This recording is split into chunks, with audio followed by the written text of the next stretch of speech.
Adventure clearly is dealing with uncertainty. You know, an adventure is a journey with an uncertain outcome. The people who go to Mount Everest to seek out the uncertainties and the challenges of that unknown world, recognizing that there are no guarantees, recognizing that in challenging yourself against difficulty and uncertainty, you can discover something new about yourself. John Amatt, one step beyond.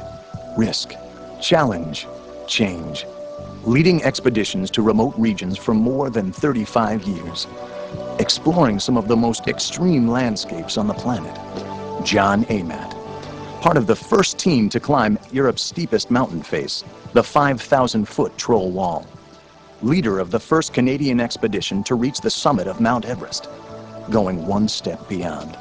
Taking the risks that lead to change. It's only when we are forced to struggle by some kind of external event, perhaps over which we have no control, or when we choose to struggle by challenging the status quo and setting difficult goals for ourselves, it's only then that we discover what we're really capable of achieving. I am, for example, the man I am today because at a very early age, growing up in England, I was very shy, very insecure. I lived in a very protected world. My father was a senior bank executive, a very conservative profession. My mother was a full-time homemaker, always there when I needed help. And it wasn't necessary for me as a kid to take any risks with my life, and as a result, I had no confidence. And I can still remember a family holiday. I think I may have been 8 years of age. We were driving around in the car. We had become lost. And my dad asked me to get out of the car to go to speak to a stranger, to ask that man for directions back to our hotel. And I was so intimidated about the idea of speaking to one stranger that I refused to even get out of the car. I now make my living speaking to strangers. I've created a strength out of what had been a limitation by acknowledging that weakness and by challenging it and myself against increasing difficulty on mountains all over the world. Because when you confront fear, it recedes in front of you. When you run away from fear, it only grows in your mind. In fact, I've come to believe that fear and anxiety is really just nature's way of focusing our attention on the task at hand. And if that's true, and we're not feeling a little bit anxious, clearly we're not paying attention to what's going around us. Clearly we're clinging to the status quo of the past and not seeking out those new opportunities of the future. Laurie took pictures of everything around in the panorama, the landmarks, the mountains, his Sherpa companions.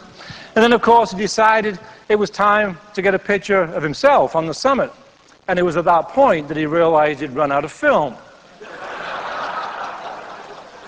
He started to hunt around in his backpack to find that little 2-ounce canister of spare film that he always carried, and he realized in the urgency to get going that morning he'd forgotten to bring any spare film. He never did get a picture of himself after all that effort. There is a small consolation, though, if you look carefully in the sunglasses of the man on the right-hand side.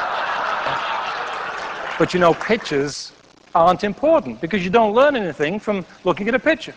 Standing on the summit isn't even that important because you don't learn anything standing on the summit. The important thing, of course, after an achievement like this is to step back, digest the experience, learn the lessons, and then you can gaze out towards those new plateaus of endeavor out there which are only now possible because of that new learning that has just taken place.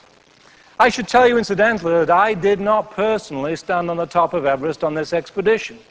I was one of the leaders of the team. It wasn't my job to stand on the summit. My job was to make sure somebody did.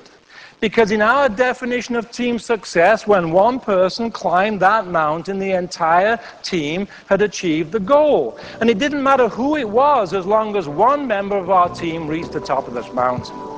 John Amatt, one step beyond. His formidable Everest expedition was televised live throughout Canada and on ABC's Nightline. John Amatt, founder of One Step Beyond Worldwide, an innovative education and motivation company. Author of Straight to the Top and Beyond, in which he uses the metaphor of his own adventures to develop an approach for scaling the heights of today's unpredictable global environment. When you set a goal for yourself, such as this Mount Everest or any other Everest goal in life, it's vital that we bring to that task a clear understanding of our strengths as individuals and teams, but equally essential that we acknowledge our limitations. Everybody in this room is different to some degree because we have different strengths, different limitations. We choose our goals accordingly. We build on the strengths, we improve upon the limitations. We knew that we had the climbing ability to climb to the top of the world. We'd climbed Mount McKinley in Alaska, the highest mountain in North America, but that's only 20,000 feet high. Mount Everest is 2 miles higher than that. So while we recognize this strength, we also acknowledged a very significant limitation, and that was our inability to perform effectively in the rarefied airs of the mountain, as effectively, that is, as the native Sherpa people do who live around the base of Everest at elevations of up to 15,000 feet above the sea. We knew that we would have to integrate the Sherpas of Nepal into our team so that their strengths would offset our limitations, so that our strengths coupled with their strengths together would make it possible for us as a team to go all the way to the summit.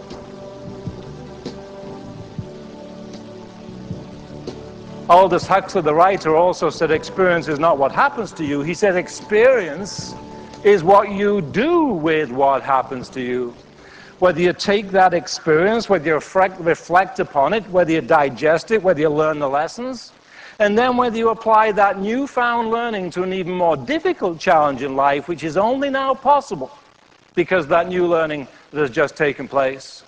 And it was that experience on that mountainside in Norway at the age of 20 that for me opened up in a crack in a door of possibility that many years later was to take me to Mount Everest as a leader of the first Canadian team ever to try and climb this mountain. John Amatt, the world's best adventure speaker, International Celebrity Management of Australia. More than 1,500 keynote speeches to over 750,000 people in 35 countries, encouraging audiences to push beyond, way beyond self-imposed limitations to embrace personal accountability and effective teamwork. The key to it all? F8 and be there. Pat Morrow is a professional adventure photographer. He's one of the finest outdoor photographers in the world today, and he wanted to take the pictures from the top of the world, but on the summit it was minus 40 degrees Fahrenheit, 72 degrees of frost, so cold that the battery couldn't charge his electronic camera. He couldn't get an accurate reading of the light to expose the film correctly. So what he had to do was manually operate the camera, to take off his mitts and manually operate that camera. Now, as many of you will know, on a professional single-lens reflex camera, there's a ring of settings called f-stops, aperture settings as they're known. They go all the way from f1.4 all the way around to about f32. In any one situation, only one of those settings can be absolutely correct to expose the film correctly to the light in that situation. So what Pat Morrow had to do was to take multiple pictures of the same view, each one with a slightly different setting of that exposure meter, by bracketing all the exposures, knowing he'd get one and only one perfect picture. And it was that focus, that concentration, that discipline in the sub-zero temperatures that brought back some of the best pictures ever taken from the top of the world. Many people have asked him since how he takes these pictures, and he has a very simple answer. He says F8 and be there is how you take great photographs. F8 the camera to expose the film correctly to the light, and then be there in the right place to click the shutter. It's that simple. But you know, if there's only one thing you take away from this presentation, I hope it'll be that phrase. Because to me, metaphorically speaking, F8 and be there is going to be the key to success in the changing times to come. Because just as Pat Morrow has to F8 his camera to expose the film correctly to the light, so do we have to F8 our minds.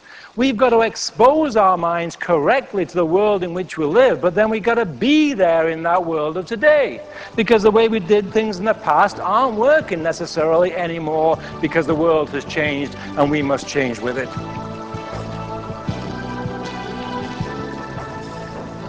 It's the spirit of adventure that drives progress. It's the spirit of adventure applied to everyday life challenging the status quo, using our innovativeness to create new things. It's that adventure that enables us to adapt to the environment and move ahead to any kind of future that we face. And as you climb this mountain, I hope you can think of it as an adventure. But most importantly, just keep on climbing. Thank you. Good luck. John Amatt, one step beyond. Risk, challenge, change. For more information on John Amatt and how to go one step beyond, contact the provider of this video.